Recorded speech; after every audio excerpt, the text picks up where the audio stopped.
ചരിത്രമെന്നാൽ മുൻകാലങ്ങളിൽ നടന്ന കാര്യങ്ങളെ അതിന്റെ ക്രമമനുസരിച്ച് അവതരിപ്പിക്കുന്ന പഠനം എന്ന രീതിയിലാണ് പലപ്പോഴും നാം മനസ്സിലാക്കിയിട്ടുള്ളത്.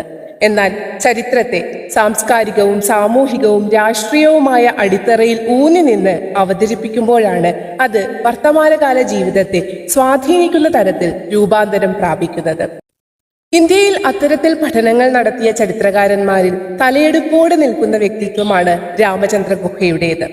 ആധുനിക ഇന്ത്യയുടെ ചരിത്രത്തെയും ഗാന്ധിയൻ ചിന്തകളെയും സമഗ്രമായി പഠനവിധേയമാക്കിയ അദ്ദേഹം രാഷ്ട്രീയമായി സമൂഹത്തെ നവീകരിക്കുന്നതിൽ മുൻപന്തിയിൽ നിൽക്കുന്നു.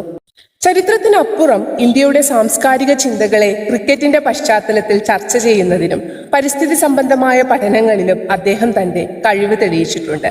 അദ്ദേഹത്തിന്റെ വീക്ഷണങ്ങൾ അവതരിപ്പിക്കുന്ന ധാരാളം പുസ്തകങ്ങളും രചിക്കപ്പെട്ടിട്ടുണ്ട്.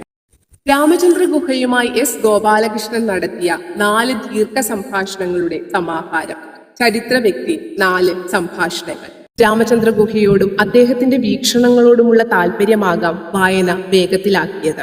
അദ്ദേഹത്തിന്റെ വ്യക്തിജീവിതം, ദിനചര്യ, ക്രിക്കറ്റിനോടും സംഗീതത്തോടുമുള്ള അദ്ദേഹത്തിന്റെ താല്പര്യം, ചില ആശയങ്ങൾ, വീക്ഷണങ്ങൾ, പ്രകൃതി, അങ്ങനെയെല്ലാം ഈ സംഭാഷണങ്ങളിൽ കടന്നു വരുന്നുണ്ട്.